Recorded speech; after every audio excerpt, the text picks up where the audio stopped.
ሰላም ጤና ይስጥልኝ። ይህ ዋይኬ ሄልዝ ኢንዱስትሪ የዩቲዩብ ቻናል ነው።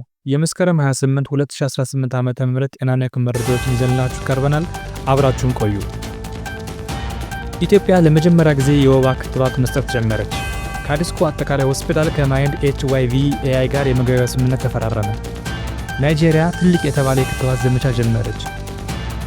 በካሜሩን የዩኤስኤድ እርዳታ መቋረጥን ተከትሎ በወባ በሽታ የሚሞቱ ሰዎች ቁጥር እየጨመረ መምጣቱ ተገለጸ። ወደ ዝርዝሩ እንገባለን።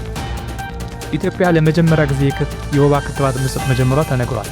ክትባቱ የሚሰጠው ከአጎበር ስርጭት ጋር ጎን ለጎን አብሮ እንደሚሰጥ የተገለጸ ሲሆን ክትባቱ የሚሰጠውም የወባ ስርጭት ከፍተኛ በሆነባቸው 58 ወረዳዎች እንደሆነ ተገልጿል። በዋናነትም በወባ በሽታ የሚከሰተውን የልጆች ሞት ለመቀነስ እንደሆነ የተዘገበ ሲሆን መስከረም 10 2018 ዓ.ም የመጀመሪያ የሆነው የወባ ክትባት በደቡብ ኦሞ ዞን ቱርሚ ወረዳ ተጀምሯል። ይህ ክትባት በሀገሪቱ ለመጀመሪያ ጊዜ የተሰጠ ሲሆን በሌሎች ሀገራት ከመደበኛ ክትባቶች ጋር አብረው ይሰጣል። በአፍሪካ ከዚህ ቀደም 22 የሚሆኑ ሀገራት የወባ ክትባት መስጠት የጀመሩ ሲሆን ኢትዮጵያ 23ኛ ሀገር ሆናለች።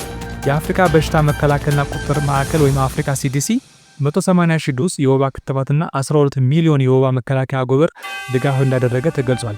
ዘገባው የኦል አፍሪካ ኒውስ ነው። ካዲስኮ አጠቃላይ ሆስፒታል ከማይንድ HIV/AI ጋር የመግባቢያ ስምምነት ተፈራረመ። መቀመጫውን አዲስ አበባ ያደረገው ካዲስኮ አጠቃላይ ሆስፒታል ከማይንድ HIV/AI ጋር የመግባቢያ ስምምነት ማድረጉ ተገልጿል።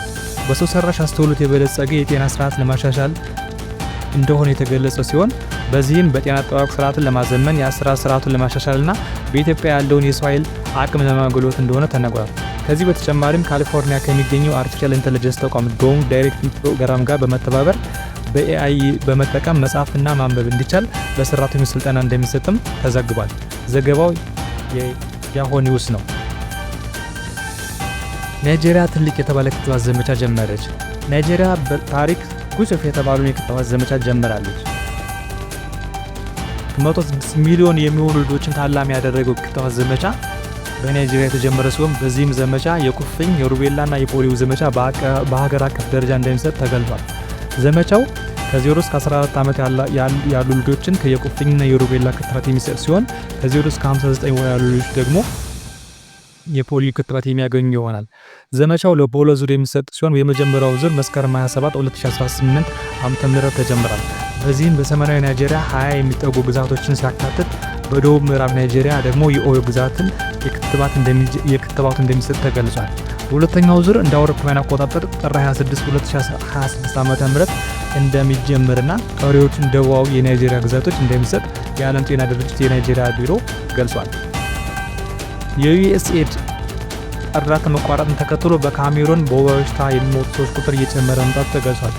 በሰሜናዊ ካሜሩን በወባ በሽታ ጋር ተያይዞ የሚሞቱ ህጻናት ቁጥር እየጨመረ ነው።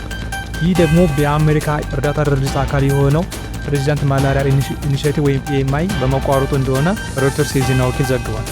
ድጋፉ በመቋረጡ የማህበረሰብ ጤና ባለሙያዎች ድጋፍና ክትትል ለማድረግ እንዲሁም ወባን ለመከላከል የሚደረገውን ጥረት አስቸጋሪ እንዳደረገባቸው ተዘግቧል። ከዚህ በተጨማሪም ወሳኝ የሆኑ የወባ መድኃኒቶች